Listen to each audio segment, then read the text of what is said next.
Welcome to my channel. This is Kate Luce, the Everyday Intuitive. I got a question that I thought was excellent, and I thought this person that sent this question might not be the only one who has this question in mind, and I'm just going to read it to you. So, when you are tuned into your intuition and it's giving you positive messages, is there an energetic tool to counter the negative voice that feels scared to listen to it? Well, the answer to that question is a big resounding yes. And that's the end of my video. No, just kidding. Yes, yes, yes, and yes. So there's some really important things in this question. Notice that the question is asking, you're aware of getting positive messages, right? And then you're also aware of this negative voice that's coming in. So it's really important for you to know that intuition does not come in a negative voice. So if you're hearing a negative voice, it is probably 100% of the time is your ego voice. Your ego voice is the one that tells you, this is dumb. What do you mean? That doesn't make any sense. Oh, don't believe that because it's not true. Somebody's, pulling you down the wrong path, whatever. So the ego is the one that is that negative voice. And there's some important things that you need to know about your ego. There are a lot of people who say, oh, well, we just need to get rid of our ego. Well, our ego we need. Our ego helps us with so many things.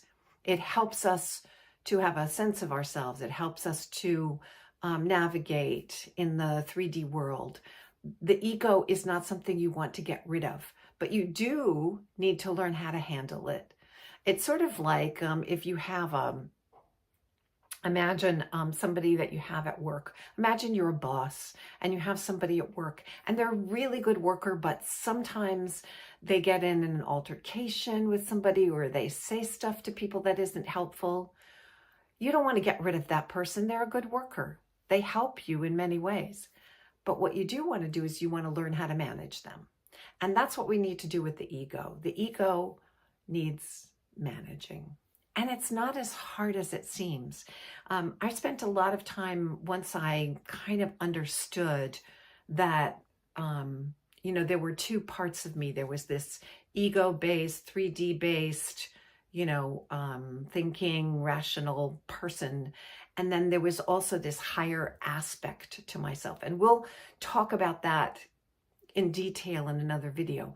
But for these purposes, we accept, once you realize that there's a higher source of information for you, that you're not just this person in a body, that you are a consciousness, and that consciousness can be contained in the body, but it is also outside of the body. So once you realize that you have some tools to work with. Your ego is contained in your body. Your ego is here. It's here and now. It's 3D. It's rational. It's all of those things. Well, not always rational, but it masquerades as rational. Let's just put it that way. Here are some things you need to know about the ego first, and then I'll give you some ways that you can manage the ego. So the ego is scared. The ego gets scared very easily that you might not need it anymore. And so when that happens, it feels threatened. And you know what happens when anything feels threatened? They start to lash out, right? So when the ego feels threatened, like it's not going to be needed anymore, it will try very hard to convince you that your intuition is not valid. And so you need to know how to manage that. And it's actually quite easy. But we don't manage it by saying, shut up, ego, leave me alone.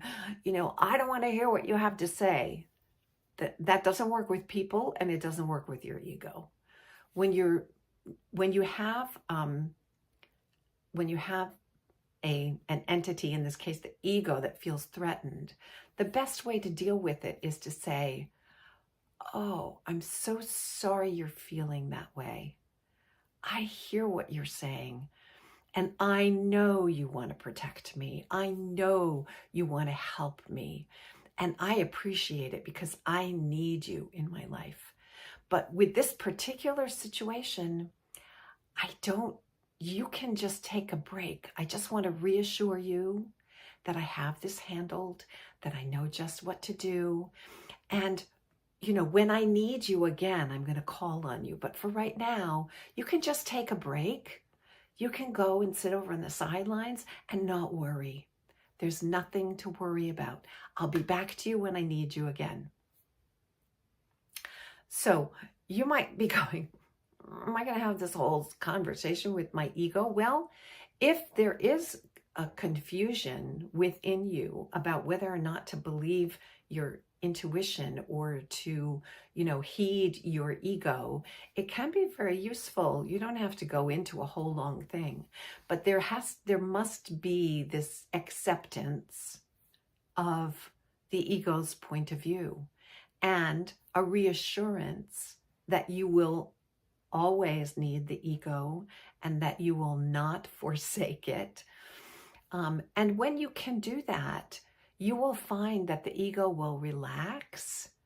It's sort of like, when that fight or flight response happens, you're just like, and your ego gets like that too. So if you can calm people, like, people who deal with people in really difficult situations like EMTs and emergency room people, nurses, etc., they know how to just try to calm the person so that they can get back to a centered place and let them know that everything is okay, that it's taken care of. It's the same thing with the ego. It's like the amygdala, which is that, that part of your brain that sparks that fight or flight response. It's like the amygdala is activated, and the ego is operating from that kind of energy.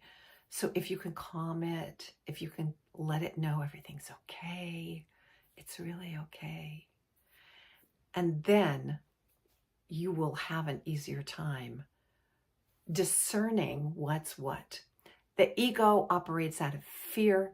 It operates out of wanting to protect you, even though what it's doing may not be very helpful or protective. But from its point of view, if you can understand the ego's point of view, it doesn't want to be threatened. Its existence doesn't want to be threatened.